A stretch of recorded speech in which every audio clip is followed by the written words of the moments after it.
Before we get into the main video, I wanted to make a couple points. I'll put a link in this somewhere in the video here to the main part of this video, but before we get there, I just wanted to basically point out a few things. I made this video a couple days ago with the intent of trying to get basically a system without a working drive to a 2 terabyte drive as quickly as possible. And I wanted to see if in the year and a half or so since I started doing this back in October of 2015, if anything had changed in that having a 500 gigabyte system would be able to basically take a 2 terabyte drive and build it properly without having to go through a bunch of hoops. Well, I did get it to work, however, it wasn't what I had hoped or as quickly as I had hoped. That said, it's more or less a two-step process, which is formatting the drive, getting it working, and then increasing it to 2 terabytes.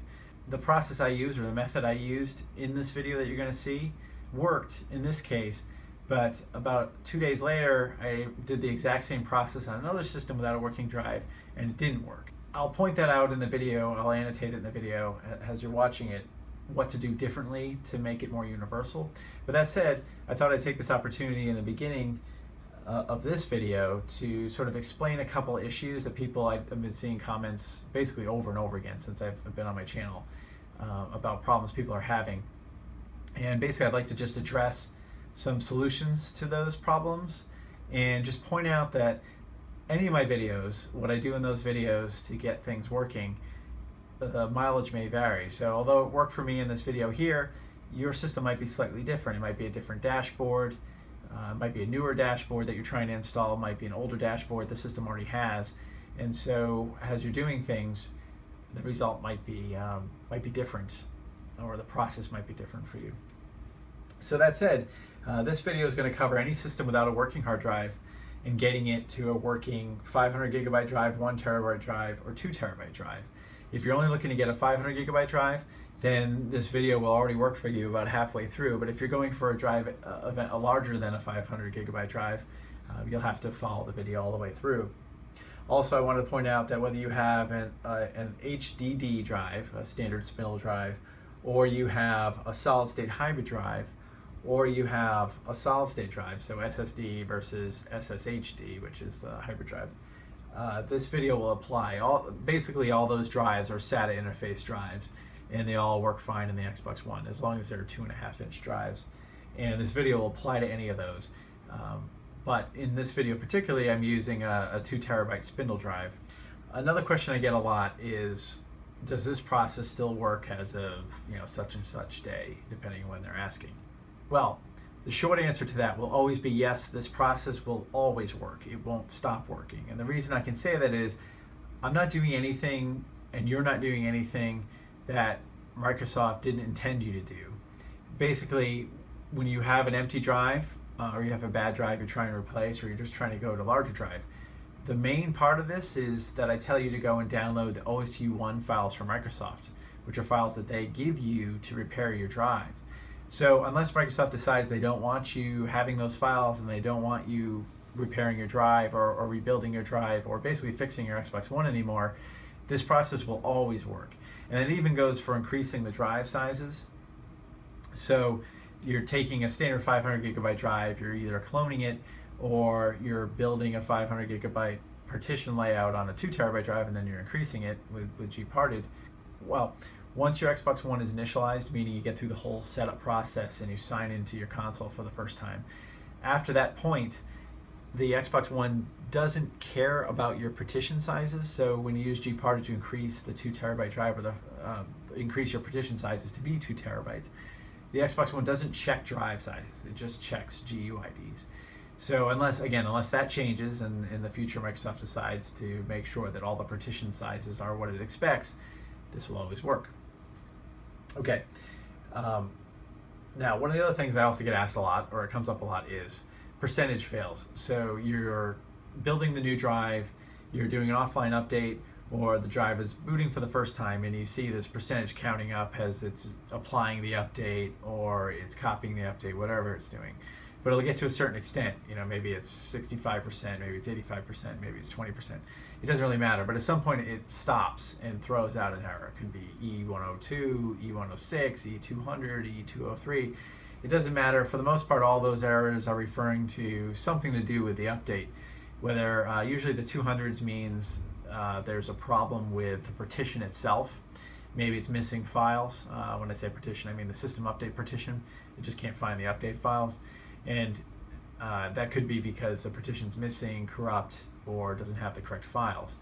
The E100 range usually has more to do with getting the update itself or trying to update. So it finds the update files, but they're incorrect. They're either too old, they're incompatible with the existing dashboard, or there's just a point where it can't correlate between the two, the dry version versus the system NAND. So that said, when you're getting a partition or when you're getting a percentage failure, it's important to understand why that may be. And there's only so many ways to fix your Xbox One. So as long as you understand what those ways are and you're able to try those methods, you should be able to fix your Xbox One regardless of what percentage is failing at. So the first thing I wanted to point out is the difference between OSU 1, 2, and 3. The OSU 1 is always going to be the latest standard dashboard. There's a preview dashboard that you can sign up for with Microsoft that you'll get, which is ahead of the standard dashboard. But I recommend I recommend just not doing that, honestly, because it just complicates when you have problems with your drive. But the OSU 1 is what you're always going to want to use for the most part. In fact, almost 100% of the time for anyone watching this video. The reason being is it's the latest update, and that's what you're trying to get to. And also, if you're watching my video, your system probably recently broke, which means you want the most recent update just because it probably broke doing the most recent update, or at least within a few weeks of it, right? The OSU 2 is going to be something you're going to use very rarely. And basically, the timestamps in that date back to September of 2015. And the whole point of keeping the OSU 2 alive is that if you have a system with a dashboard prior to October 2015, you may need to use the OSU 2 as sort of a go-between. So it'll update to the latest, basically this update, OSU 2, was when Microsoft or the Xbox One changed over from Windows 8 to Windows 10. And so basically, it's the last Windows 8 update that allow you to then update to Windows 10. So the OSU 2 would only be if you have a system with a dashboard on it that predates October 2015, which should be rare, especially if your system just broke. Now, if you bought a system on eBay and the OSU 1 isn't working for you, then it's possible that you need the OSU 2. The OSU 3 is even rarer. I don't suspect anyone will ever be able to use it. But the basic idea of that is that it's the update that works on a day one system. So it's an Xbox One system with the earliest or the first ever dashboard, and you need to update it for the first time. So no one's ever going to need OSU 3. So the point being, if you're having trouble with the percentage updates, I wouldn't waste your time trying OSU 2 or 3. I would just worry about OSU 1. And in fact, if you're trying OSU 2 and 3, go to the OSU 1. So that's one possible fix. The other is, in my videos, my previous videos, but not in this video, I show you creating an A and B folder on the system update partition using the OSU 1 files. I would recommend not doing that. In this video, you won't see it. In some of my past videos, you will. In fact, in I think all my past videos, I did use that. But what I found is that seems to cause issues on certain systems. Some systems, they'll read from that A, B, and they'll boot up fine. I suspect that the ones that work fine have the NAND version equivalent to the OSU 1 that you've downloaded and put in the A and B folders. If you have basically an older dashboard and a newer OSU 1 and you put them in the A and B folders, you'll get an error. So what I recommend instead of all that is leaving all the partitions blank after running my Windows partitioning script, and then inserting a USB flash drive and doing an offline system update from that. That way you're triggering it to update the system regardless of the A and B folders. In fact, it'll create the A and B folders, but it'll trigger it to do an update. Okay, the third point I wanted to make on a percentage update failure is don't be afraid to use my Windows partitioning script a second time, meaning that if you format the drive as a 500 gigabyte drive, and I pretty much always recommend doing that. In this video, you'll see me doing it as a 2 terabyte drive, but as the process goes along, it winds up changing it back to 500 gigabyte. So you want to use my Windows partitioning script to basically make a 500 gigabyte standard, or you select the B partition type or partition layout type, and don't be afraid to do it a second time. What I mean by this is if you put the drive into the system and you boot it up and you try to do an offline update, whatever error you get, you might get an E106 or an E200, generally probably an E200, but it might also be an E102. And you basically put the flash drive, the OSU1 flash drive in the system and try to do an offline update. If it fails that process, you might even see it reboot a time or two in there. What happens sometimes on certain systems is because it's in a non-working drive state, the Xbox One will either automatically or maybe the person who was trying to fix their Xbox triggered a system or a console reset. So what happens is when you put the drive into the system cleanly formatted, the Xbox One reformats it. It basically deletes the partitions and rebuilds them. Sometimes that process doesn't work right, especially if you have a 500 gigabyte system and the drive is formatted as a 2 terabyte or a 1 terabyte drive. So the moral of the story is, if it fails the first time you try to do the offline update, basically you walk through this video and you get to the point where you format the drive and you stick it in the system and you're trying to do the offline update and it doesn't work the first time, take the drive out, format it again. Again, the reason being is the Xbox One may have tried to, usually what you'll see when you do that is the partitions are messed up. So even though they all looked fine, you could see all 5 partitions all named correctly. When you put it back into your Windows system, the partitions are either missing, they're not named correctly, or they're not formatted correctly. So basically what I'm trying to say here is don't be afraid to start the process over again. Don't be afraid to put it back into your Windows system and format it again.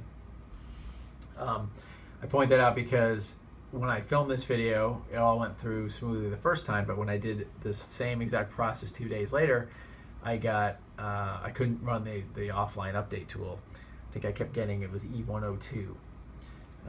So I went back, reformatted the drive a second time, put it in the system, and did the same exact steps, and this time it worked. Okay.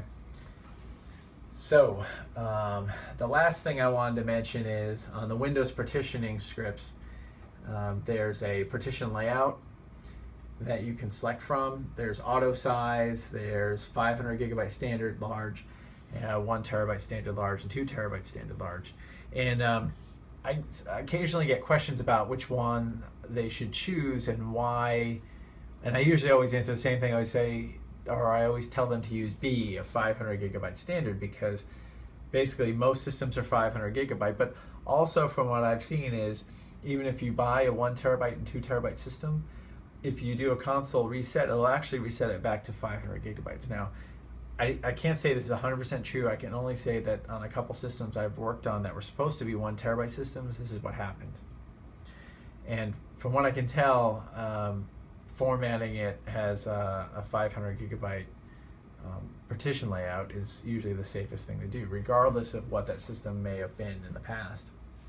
Okay, so then you might say, well, why is there a 1 terabyte selection and a 2 terabyte selection? Well, I put them there because that is, potentially it would work if this is supposed to be a 1 terabyte and a 2 terabyte hard drive system. It also will show you what the layout should actually look like on those drives. However, it doesn't seem to work all that well. The other thing that you could do is make it a 2 terabyte drive and then copy a working 500 gigabyte drive into that 2 terabyte drive. There's a lot of things you could do, but that's kind of difficult to do because, as I mentioned before, you can't have 2 Xbox One drives on a Windows system at the same time. The second drive you attach will just go offline because there'll be a conflict basically the GUID, which uniquely identifies the disk itself. On Windows, by default, it can't see two drives that are essentially the same drive. You know, they have the same ID identifier. So as far as Windows is concerned, they're duplicate disks, and it doesn't know how to basically manage the two of them. So it isn't really practical to do it that way. That's why I have people use Clonezilla, which is Linux, and Linux doesn't care about the GUID as much as Windows does. Anyways, that was kind of long-winded. I'll try to cut this down a little bit to not bore you to death, but I think that should do it. And now for the rest of the video. Okay, I thought it would be a good time to make a variation on a video or a couple videos that I've made, which have been pretty popular. One is replacing a failed 500 gigabyte drive with a new 500 gigabyte drive and how to get that working. Or you just have an existing 500 gigabyte drive that for whatever reason the update failed, the partitions got damaged, whatever the case may be, but you basically just want to get it running again. The other type of video that's pretty popular and that I do is upgrading your system to either the max 2 terabyte or a 1 terabyte drive or an SSD or somewhere in between, but basically you're changing to a different sized drive. Often I get asked by people if you can go directly to a larger drive. So you have a failed 500 gigabyte drive and you just want to upgrade to a 2 terabyte drive. Can I do that? Can I skip the whole step of making a 500 gigabyte drive and then cloning it to a 2 terabyte drive, for instance? And in the past, I've told people, no, you can't do that, because basically you run into certain problems when you take an empty 2 terabyte drive and format it, copy everything over, get it working, and certain things don't work right. And this was true in November of 2015, and I honestly haven't really given it a try since then. Just because I tried it a lot and I couldn't get it to work. So basically I just tell people to make a 500 gigabyte drive work first, or format your 2 terabyte drive or 1 terabyte drive as a 500 gigabyte drive, get it working, then increase the size later. That may wind up being the video that I make here. However, what I'm going to first try to do is just that. So I'm gonna or skip that. So I'm going to basically take a system that isn't booting, that someone sent to me, and they wanted to upgrade to a 2 terabyte drive. I'm going to basically make a fresh 2 terabyte drive. So to start off with, I'm going to point out some of the stuff that you need. One of the first things you're going to need is to download osu1.zip. This is basically the latest dashboard for Xbox One. I've already done this, so this is just showing you, the process here. It takes a little bit to do, but I've already downloaded it. It's in my, let's see here. It's on my M drive. I don't remember where there we go. So it doesn't really matter where you download it to. So I have it in this rather complex path here on the M drive. But basically what you're going to want to do is put that on a zip drive. So I have I think this is an 8 gigabyte flash drive. So this has an older version on here. So let's put this actually in my system here. And we're going to actually copy the latest OSU1 files to that drive. So it's my F drive here. So we'll click here on the F. And I have a few other things here. None of these are important. In fact, I was just doing an install for someone, so I just happen to have these things. But let's just double check the size here on this flash drive. You can see here this is actually a 32 gigabyte flash drive. So I think I have 16 gigabyte, 32 gigabytes. But you can see I'm only using about 5 gigabytes, so you only need an 8 gigabyte at minimum. And even then, I have all this extra junk on here, which probably adds about another gigabyte. So you probably could get away with a 4 gigabyte drive as well. In fact, since this is the only folder you're going to need, yeah, looks like you get away with maybe a 4 gigabyte flash drive. But to be safe, I would say get something larger than that, just in case it doesn't have a full capacity of 4 gigabytes, even though it's advertised as such. Anyways, so you can see here, so this is the system update folder, and these are the update files. All these files here you can see now are dated December 9th. So this is an older OSU one. So what we're going to do here is we're just going to delete this. And I'm going to go back to my M drive here. And this is you can see by the timestamp on here, today's date is April 17th. I downloaded this last night. You're going to right click the zip file, and I usually use 7-zip, so you go 7-zip, open archive. And there's our system update folder. So you want to copy this folder in its entirety to the F drive or to your flash drive. And just to show you, if you double click this, you can see the timestamps in here are all April 8th. So this update is a few months newer than the one I already had on the drive. But anyways, you want to basically extract this folder, and we're going to select where we want to put it to. We're going to put it on the F drive. We're going to say OK, OK, and it's going to go and extract it. This can take a little bit, but what we're going to use this for, now in the past I've put on the system update partition, I've copied some of these files onto that as well as putting them on the flash drive. I want to skip that step this time. Basically, we're going to just format a 2 terabyte drive and not copy any files to it, put it in the system, and then use the OSU1 flash to recover it and see how that goes. Okay, so, and speaking of which, so now I have a 2 terabyte drive hooked up to my system right now. I have a motherboard with a bunch of SATA ports, so I basically have this hooked up. I have this external connector here, and it runs to the back, and so I ran it through here. But this is basically a Seagate drive. It's a 2 terabyte drive. It's one of their older model ones. The 003, there's been an 007, and I think there's an 016, something like that. But anyways, so that's what we're going to use today to upgrade the system. Okay, so what we're going to do now is we're going to format our 2 terabyte drive. So basically going to download my Windows partitioning script. The link will be in the description. And what I've actually done here, let's see if I have a copy of it handy. Oh yeah. Okay, so I've downloaded it to this location here. Yeah, so it's this guy right here, and I've unzipped it to this folder here. Now, what's significant about this is we're going to need to remember the path. So we want to run the script from the command line, and we're going to want to basically go to the directory where it's stored. So I'm going to copy this path, open up a command window, go to the M drive. Go to the M drive, and we're going to paste in our path here. Hit enter, and it's going to complain. So we're going to remove the, oh, well, actually you got to put a CD in front. So we're going to type CD and then copy it in. Hit enter. So even though I've done this a lot, it's easy to forget a lot of the steps. And I'll type dir here just to see what's in here. Okay. So there's 2 bat files in here. The only one you really need to be concerned with is the create Xbox drive. There's a reset USB devices, but that was more of a testing thing that I had, which would basically refresh disconnected devices. So if you were to click here, and one of the options you have here is you click this USB symbol here,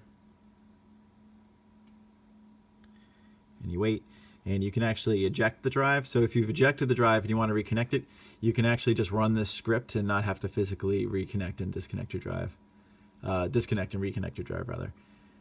But anyways, the script that we want to use here is the create Xbox drive.bat. So we will type that, enter. And we're going to press any key. I haven't updated the script in a while. There's been some thought to adding more language support to it. I just haven't gotten around to doing it, but it's definitely one of the things I want to do. The other thing I've been thinking about doing is creating a basically a Mac version of the script as well. I had someone made a comment that they only had a Mac computer and they wanted to be able to format their Xbox One drive. And since there's no script for that, there isn't a way to do it currently. I think you could use the Linux scripts in here instead and boot from a flash drive and a boot to flash drive on a Mac and format it that way. But I thought it might be interesting to do that directly on a Mac. So you can see here we're still unzipping the osu1.txt. Anyways, all right, so there we go. So the drive that we're going to want to do here, I have a bunch of drives in the system, but this is my primary C drive, and then I have some data storage drives. But this drive right here, this just under basically 2 terabyte drive, disk 3 is the one that, and this is our flash drive here, is the one that we're going to want to format. So we're going to hit 3 here. Let's pause the video here.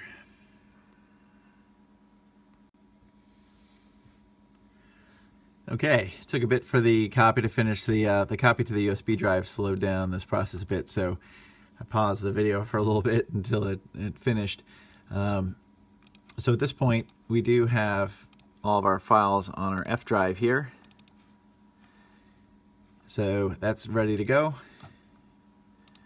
We'll close that up. So let's just finish up the drive here. So I think I mentioned before, this was already formatted before. It was cloned from a 500 gigabyte drive and just needed to be resized. I wound up using a different drive instead. So we're going to say yes to here to reformat this drive. Basically, we're going to choose the F option here, which should make a 2 terabyte drive that is equivalent to what Microsoft would sell you. So for a while there, they were selling 2 terabyte systems. So it should be partitioned, basically. You want to choose a standard option to get a standard Microsoft format, partition format layout. If you chose the G option here, it wouldn't leave any leftover space at the end of the drive like Microsoft does. But in the interest of keeping everything as standard as possible to see if we can directly go to a 2 terabyte drive, we're going to choose the F option. And you can see here, I left the disk management, I opened disk management so you can see stuff happening. And we're going to say no to resetting the storage devices because there's no need to. And basically, you're going to see the drive letters change and the names change, and a bunch of windows are going to open up. You don't need to worry about these at all. It's safe to X them out, but you don't want to answer them. Basically, every time you create a new partition in Windows, it'll ask you if you want to format it. The script actually handles all the formatting, so you don't need to allow Windows to do it or instruct Windows to do it.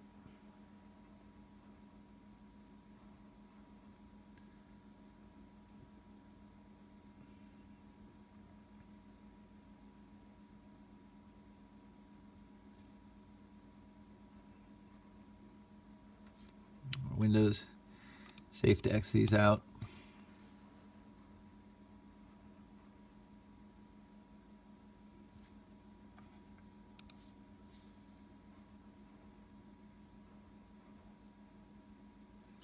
See, we're moving right along here.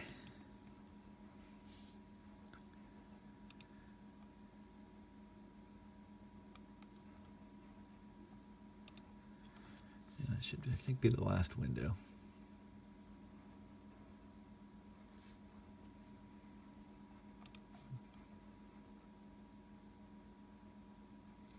And there you go. And you want to double check that all your GUIDs are basically equal to this.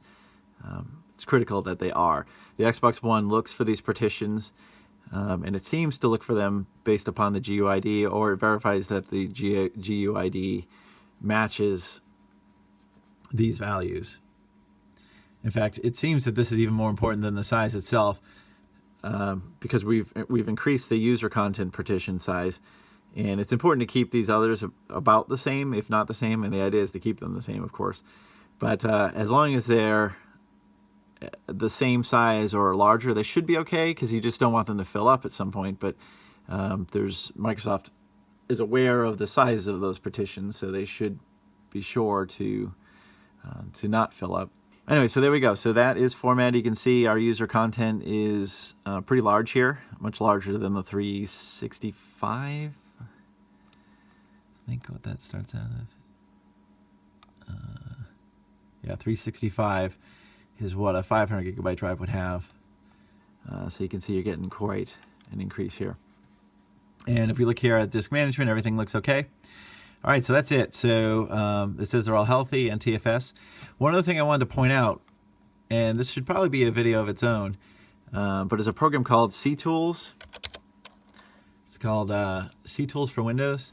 So if you have a drive and you're concerned with how good it is, you know, maybe it has a hardware problem or maybe it has a partition problem, but the first being something that you should be concerned with. You want to make sure that your drive is physically okay, because if it's failed because of the drive itself is going bad or the platters are damaged or basically the drive itself is failing as opposed to it just needing to be reformatted, this is a great tool for testing that. So here's our 2 terabyte drive here on the bottom. And the only 2 tests you need to be basically worried about. Oh, and it's also important to note that this tool is great, but it only works on drives that are directly connected to your motherboard, particularly directly connected using SATA. If you have a SATA to USB adapter that you're using to connect to your Windows machine, CTools won't be able to test the drive correctly. It'll show up in this list and allow you to run the test, but for the most part, the test will always fail. Which isn't very useful because you want to know if your drive is good or bad, and if it's failing when it should be, when it isn't actually a bad drive, you're going to wrongly assume that there's something wrong with your drive.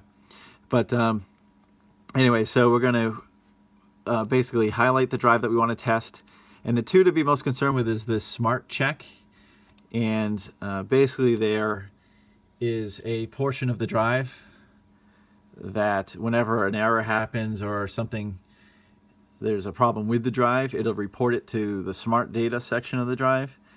And particularly if there's bad sectors or failed reads and things like that, that it shouldn't be getting, it would show up here in this test. And you can see, in this case, the test passed. If this test fails and it's connected directly to your motherboard, that's not a good sign. It's probably time to replace the drive. Now, the other test we can do here is a short drive test. There's a bunch. There's a short generic, long generic, and you can do all these tests. You can do even some custom tests here. But if these 2 first tests pass, usually you're fine. Anytime I've seen a bad drive from someone, so for instance, a user had sent, this is the original for the system right now working on now. This is the drive it had in it. It's a 500 gigabyte Western Digital, and I hooked this up to my computer and was able to run these tests. It took a long time to even detect the drive, which is already a bad sign. It passed the smart test but failed the short test. But also it runs kind of weird. When I hooked it up to the system and I booted the system, it took a long time to boot, which is usually a sign that it's having difficulty reading from one of the drives.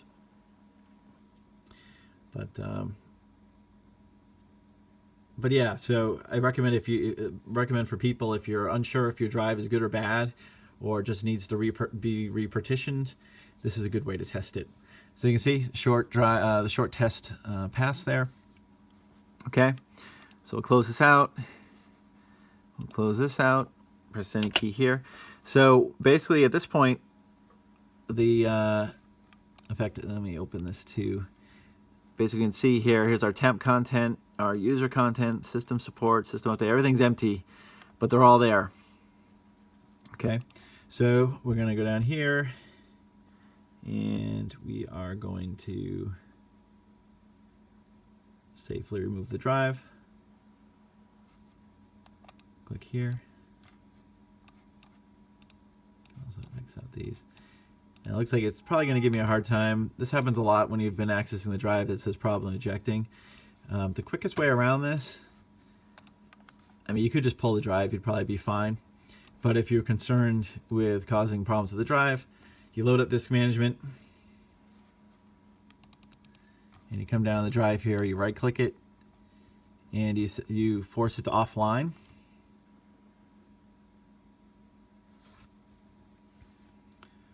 And it should take a moment, but it will go offline.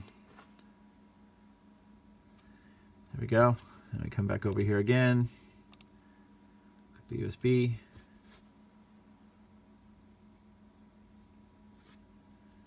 And I don't see any partitions, just say eject, and now it's safe to remove. Okay, so we're going to take the drive out, we're going to put it in the Xbox One and boot it up. And we'll show that process in just a moment. Okay, so we have our 2 terabyte drive, empty drive, installed in this system here. We're going to power it on, and we should get some sort of error. Hopefully, at the very least, we get a screen. And I have my OSU flash drive ready to go here with the OSU 1 on it. And as you can see, we get immediately get an E200 error, which means corrupt or missing system update. Since we didn't create the A and B folders on the system update partition, this is expected. So what I need to do, hold on a second here, I'm just looking for a controller. I just need to sync a controller with this thing. Okay, got a controller working here. And we did. Now, see with this, it's so funny when you're in this menu, you can't use the analog stick, you can only use the D-pad. But so what we're going to do is we're going to troubleshoot. And I wanted you to see that. So you can see right now, we can reset the Xbox. I almost never recommend doing this. I know I made a video just on this specifically, but in this case, sometimes you need to do it in order to get a system working for the first time. But once the system's working, rarely are you ever going to want to reset it. As someone mentioned, you know, if you're returning it to GameStop or something, or you're reselling it, I guess that's okay, but you could create problems right before you send it over. I'd let them reset it and let them have the problems. But anyways, so as you can see right here, though, the offline system update, which is what we want to do, is actually not highlighted. So, and that's because it doesn't actually recognize or see a USB flash drive with the system update folder on it with the $ in front. So I'm going to plug this in here. Show you really quick. Just plug it in here to the side port. No big deal. Now you can see as soon as we did that, it's now highlighted. So let me show that again. I'm not sure if that showed up on camera or not, but I'm going to unplug it. You see it goes out. I'm going to plug it in again, and it goes back on. Okay, great. So that's what we're actually going to do here. So this is essentially going to rebuild the drive. So let's give this a try. So what it's going to do is copy the update files off of the USB drive onto the hard drive, and specifically the system update partition. Anyways, so we're going to let that run and see what happens.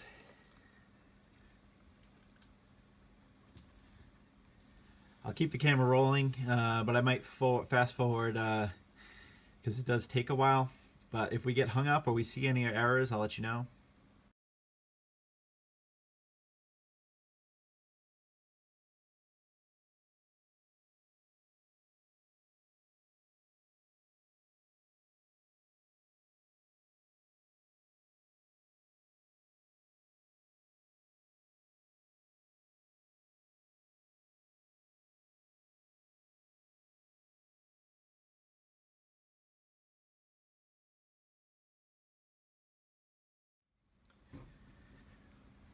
Okay, so the update portion finished.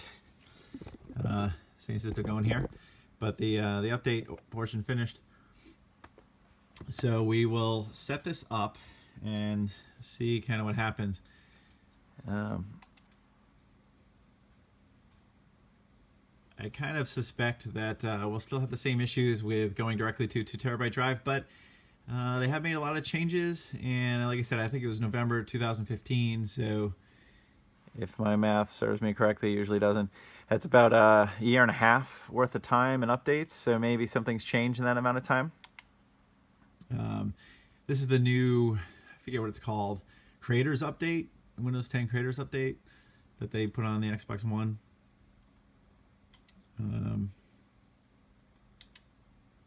It's going to check for an update.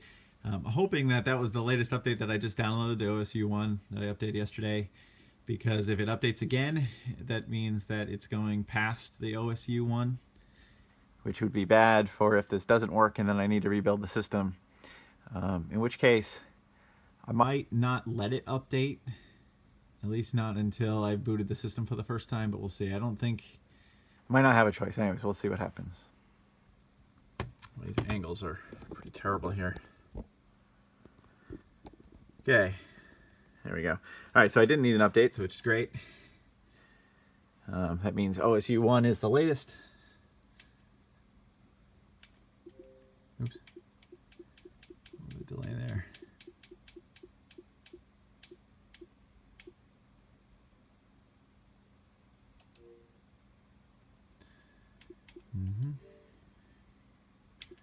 Now, finally, they got rid of that whole delay thing that you had before with the between the energy saving. I always choose energy saving myself because I like that it shuts down completely.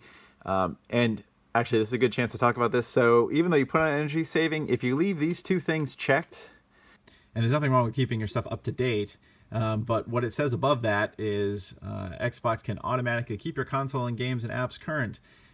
If you check these two things, it will actually not power down. It doesn't go into true power save mode.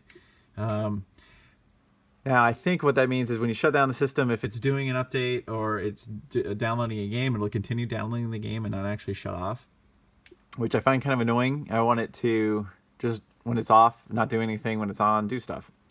So usually I would recommend to shut these two things off as well, so it doesn't automatically, download things all the time. Because the other part of this is keeping your games up to date. If you have a lot of games and you don't play them often, but you don't feel like uninstalling them, you don't need to install every single update that happens. It just takes up more drive space. Okay, so I'm going to add my account here. I will probably skip away really quick and then come back to this. Okay, I'm going to pause it, add my account, and then we're going to try out a few things. We should be at the dashboard, actually. And then we'll try to see if the problems that we used to have with going directly to a 2 terabyte drive are still happen. Okay? All right, so we'll pause it right here. Okay, so I got my account added. Just going to scroll this down just a little bit. And we're going to say go home. We're going to skip the whole intro about how to use your Xbox. And there we go. Okay. All right. So I generally don't like to put Xbox Live IDs on in my videos, but so let's go to. So that's why it's scrolled down a little bit. It'll probably wind up appearing somewhere on this, so you might see a quick blur out if it does.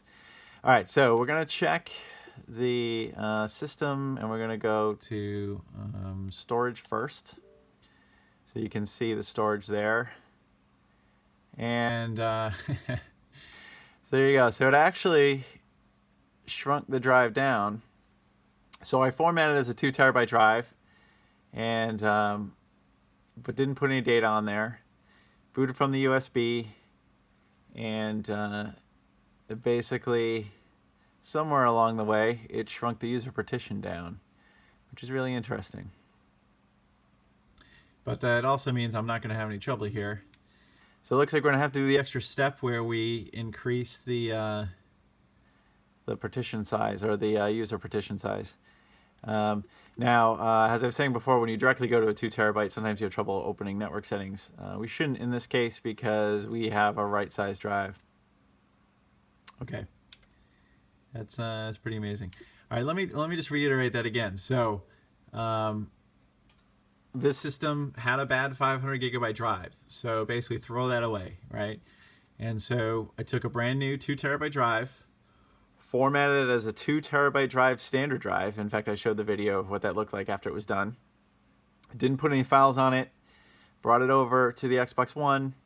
Used a USB flash drive with the OSU1 files on it, and when we saw the E200 error, plugged in the drive and started the offline update. All that completed, I added my account, and here's the system up and running, and the drive is magically a 500 gigabyte drive again.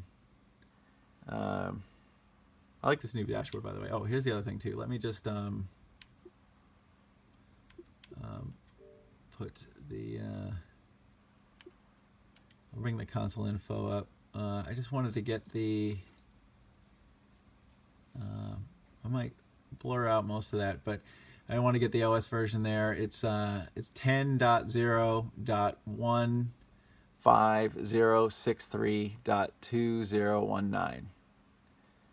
And then below that it lists some other things, but essentially that's the version that this is on.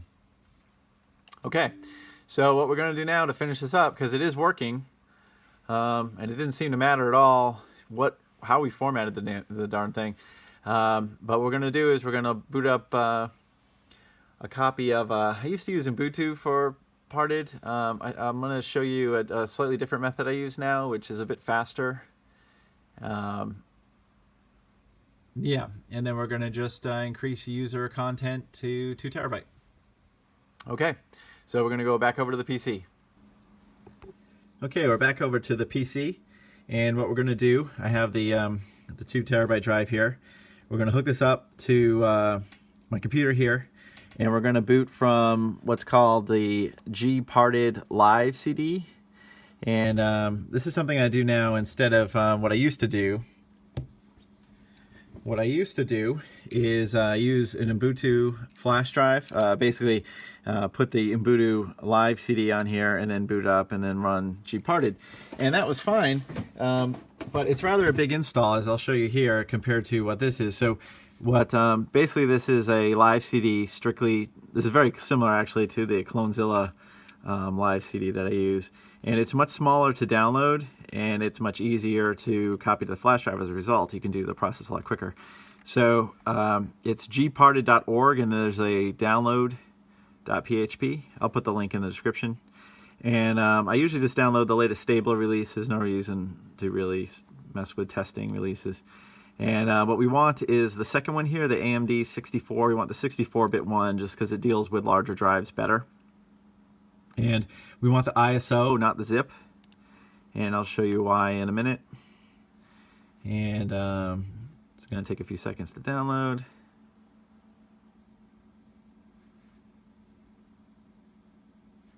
And we're going to save this. Now, for me, I'm going to put it in a my M drive again, but you can download this anywhere you want. And you can see here, here's my Clonezilla Live, the last time I downloaded that, and my Ubuntu Live. And this is going to replace the Ubuntu bit. Okay, we're just going to save this. Should download pretty quickly. As you can see there, it's about 200 megabytes. As opposed to the Ubuntu download, which was a gig and a half. Right, so the Clonezilla is about 200 megabytes. So it's much quicker to basically put this on a flash drive. All right, but I have my 2 terabyte drive here, so we're going to hook this up to the Windows system. And the reason I'm doing that, this is the same system I'm going to boot from a live CD, but the reason I'm hooking this up is I want to make sure that the NTFS partitions unmounted cleanly. And when it mounts the drives, although I do have this in offline on this machine, so we'd have to, so found it. And we're going to run disk management, and we'd have to put the drive online again in order to see how the things are doing here. So here's our drive. And the other reason I wanted to put this in Windows was just so you can see here, it's just saying, what do you want to do with these partitions? And it's not complaining that any of the partitions need to run disk check, so that's good. But you can see, earlier I showed the user content was using all the space available, and now it's not. So that's interesting. So the update was able to basically repartition the drive. So the Xbox One has the ability to repartition the drive, but it seems to be very selective about when it wants to do it. You can see now there's a bunch of things. Here's the A and B. So there's A. Let's see if there's anything in B. Yeah, so there's already stuff in A and B. And this drive was completely blank before, so it's amazing. Here's a 9 gigabyte file. So it's amazing all the things that it creates. It quickly starts taking up the space. The only one it doesn't use is the System Update 2, so I'm not sure what that's for. Maybe it's a temporary space for holding updates or something like that. I'm not sure. All right, anyways, but that's beside the point. Just waiting for this download to finish. And then I'll show you how to create the Gparted flash drive. Now I'm actually going to put this into the system. You don't have to worry about, well, again, you could use a smaller flash drive for this. I would recommend 8 gigabyte at minimum, but you won't need anywhere near that for this drive. Actually, for this image. As soon as this is done downloading,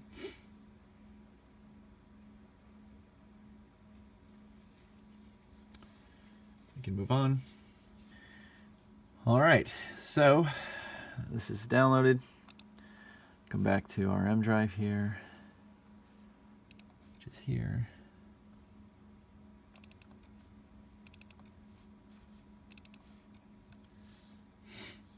Now, I suppose we could use a Windows tool to move the partitions around and resize it.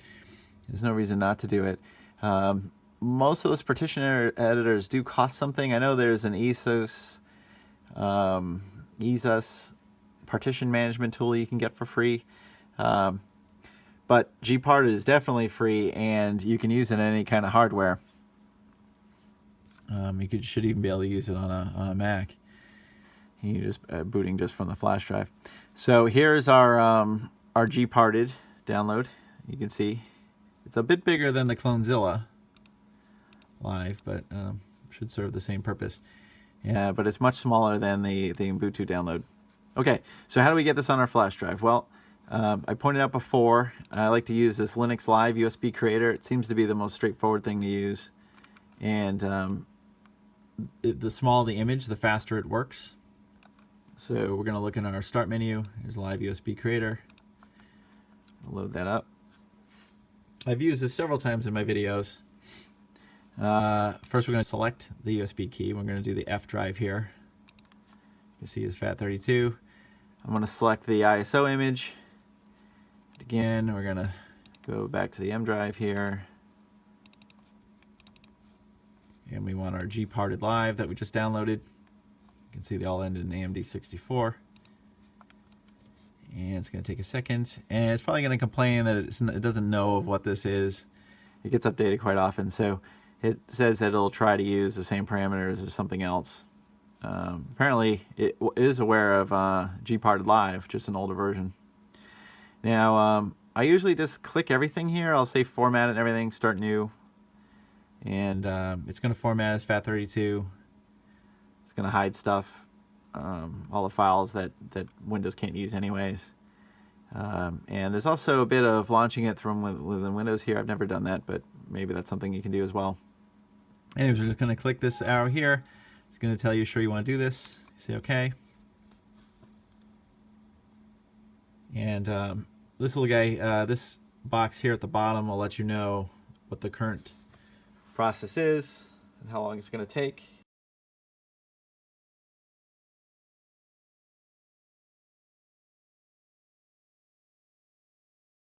Okay. So generally when it opens its website, that means it's done. So you can see now it's up and ready to go. Perfect. All right, so we actually want to boot from this thing, and we already have our Xbox One drive attached. So at this point, all we actually need to do is close this out. And we're going to reboot the system using the flash drive. So on this system, I believe you can use F2 or delete to do it.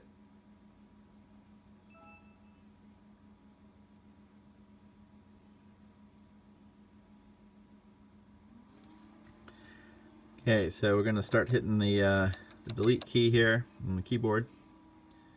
Should come up with a window in a second there saying please press delete or F2. Trying to get that screen in there pretty level. Let's see. All right, level enough anyways. All right, so on this motherboard we're going to select the boot menu, and we should see here's our SanDisk. This is our flash drive here. So we're going to use the UEFI here, this last selection. And you can see we're booting here on our live. Just hit enter on the first screen here.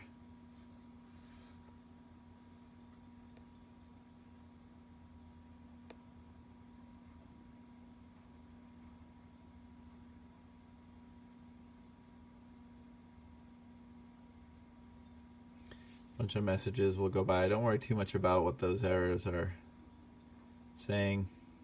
I've never had a problem with it. We're going to say don't touch the key map. In my case, I'm going to leave it as US English. And we're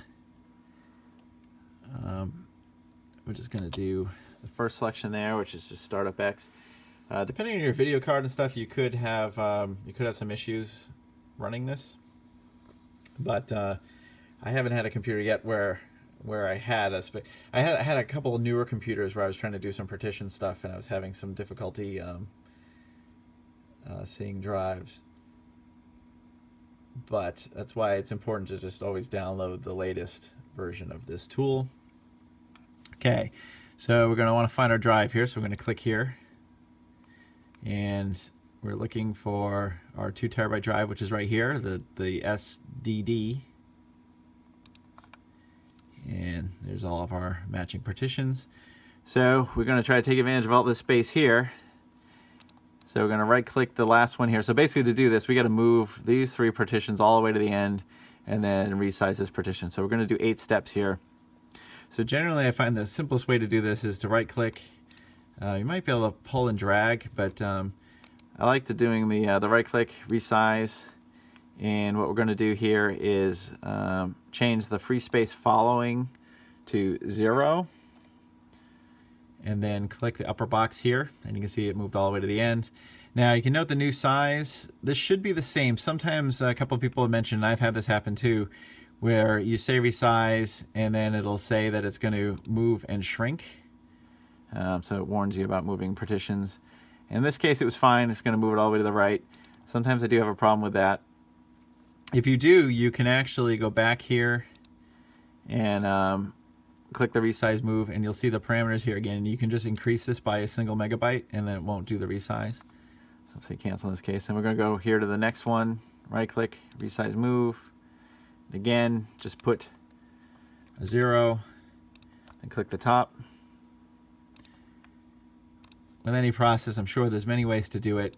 You know, feel free to do whatever you're comfortable with. But just be aware, if you start running into trouble, it's hard for me to help you. You've done something in not exactly the same way that I've done it. It's hard for me to troubleshoot that for you. And we'll click resize move again. Okay, and here's our last bit where we're basically going to want to increase this partition. We're going to say resize move. For this one, it's just easier to just drag it all the way to the end, and both values will show up as 0. And resize move. And so you see here we got these last 3 moving, and we're going to grow this to this. Okay.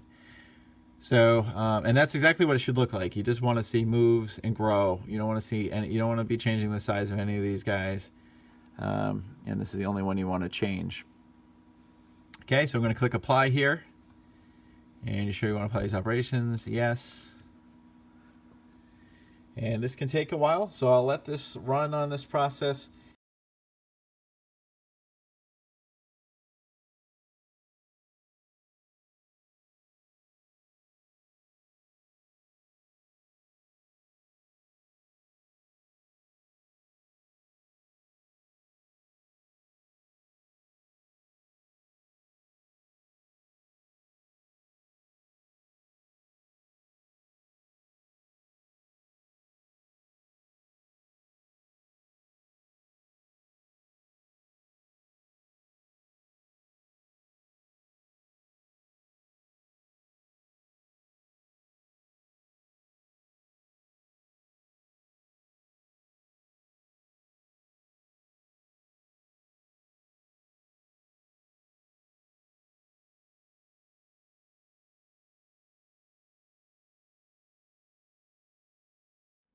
Okay, as you can see, everything's completed. The move and the grow have all been completed.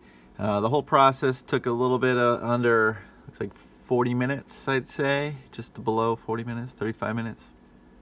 Okay, but at this point, we should be ready to put the drive back into the Xbox One and have the space we were looking for originally. So I'll let this finish up. Now, in terms of this resizing process, as long as your drive worked before you did the resize, it should work after you've done the resize.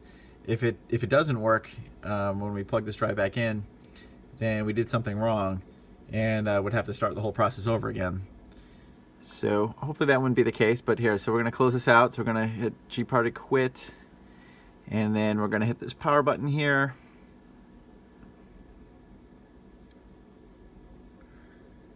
That's what I think we do. Let's click the power button.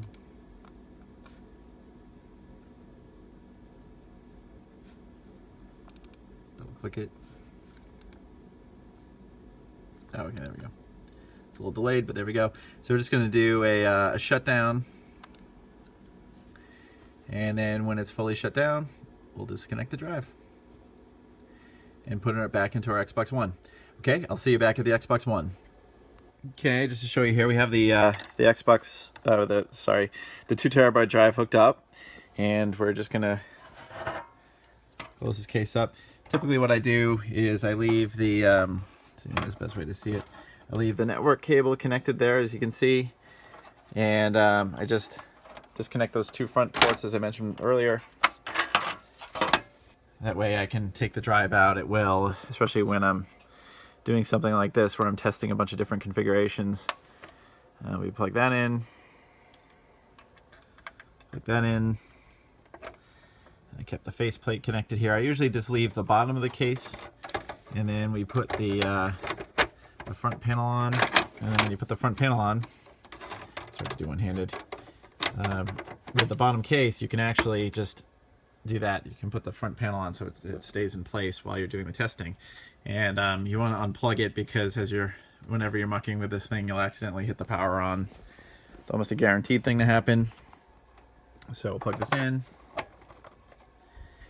And if everything went correctly with the resize, the system should boot right up. In fact, here, let's do, well, so if I connected everything right. Oop. Sorry for that. Go. And yeah, all right, so we'll leave this here. So if everything went right, we should have a 2 terabyte system here that works. And then what I'll do really quickly is just test a game. Trying to think the best way to do that. I think in this case I'll use Atari Flashback here because it's a quick install. I think it's like 500 megabytes, but that allows me to test that the drive is working correctly and the games are loading okay. And then we'll restart it and then test the games again.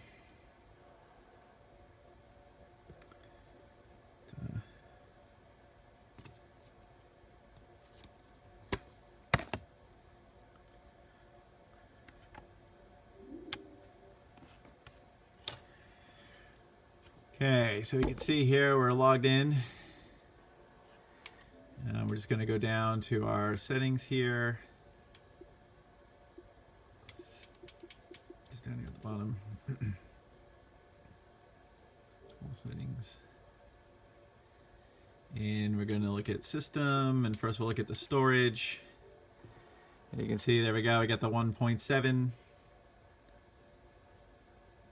free, which is what we wanted. The network interface should load okay. It does. Okay, so we're good to go. So let's install a game really quick. So like I said, I'm going to use this Atari game, Atari Flashback. Put the disc in.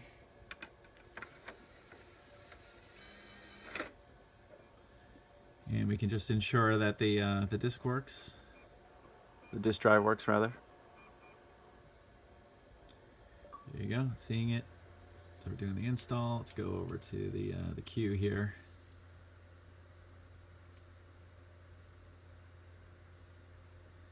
And it should go out to the network. I'm sure there's an update. I don't think there's any games without some sort of update.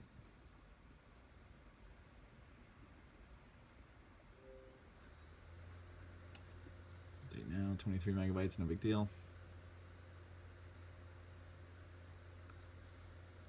Okay, while I have a moment here, I started out on this video for expecting a different result. Basically, I wanted to see what would happen if we tried to take a non-working system and throw a 2 terabyte drive in it, partition it, do the offline update, and see what would happen.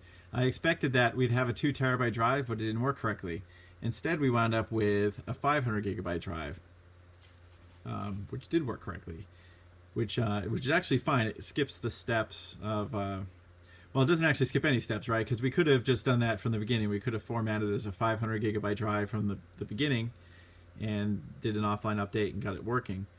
And instead of formatting it as a 2 terabyte drive. But because the update did that for us anyways, we wound up at the same result. So once we did that, we used the G-parted live CD to add the extra space we needed.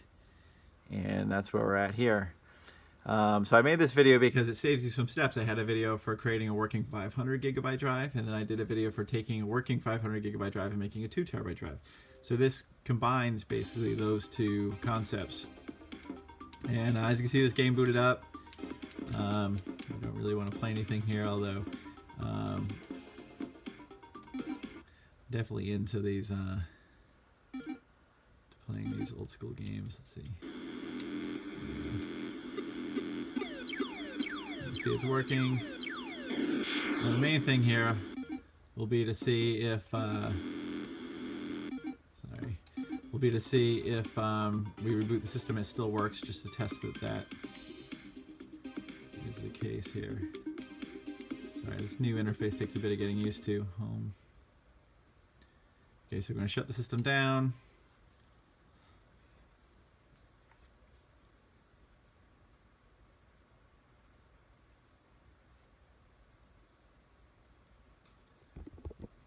See here, it's going down. And we'll just make sure the game boots up. Sometimes when you put a larger drive into a system and set it up, one of the side effects of that is that the games will install and run, but then when you try to run them a second time, they won't. It has something to do with the corrupted operating system making it unable to properly license games, or at least disable the DRM protection on the games, right, to allow you to play it. So that's why I'm running this test here. But this also tests the Blu-ray drive just to make sure it's able to read discs before I send it out. Sometimes in shipping, you can have problems with the drives.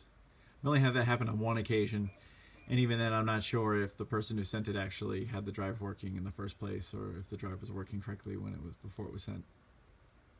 But either way, something I can fix. And you can see this this system here too has got a green LED on the front. That was what the user had requested. Looks pretty good. Kind of old school, right? It's like the 360, if you consider that old school, I guess. All right, so let's just load. Oops.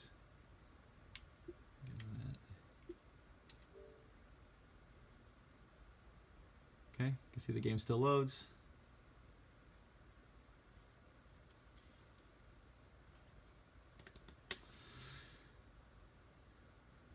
All right, so there you have it. So the system is all set, and I got to put it back together, but once I do that, it's ready to ship off to the client, and they have a working system with a 2 terabyte drive. All right, well, if you have any questions, leave them in the comments, and I'll try to get back to you, and I plan on doing some new videos soon. All right, let me just eject this too. There you go. Perfect. Okay. All right. See you soon.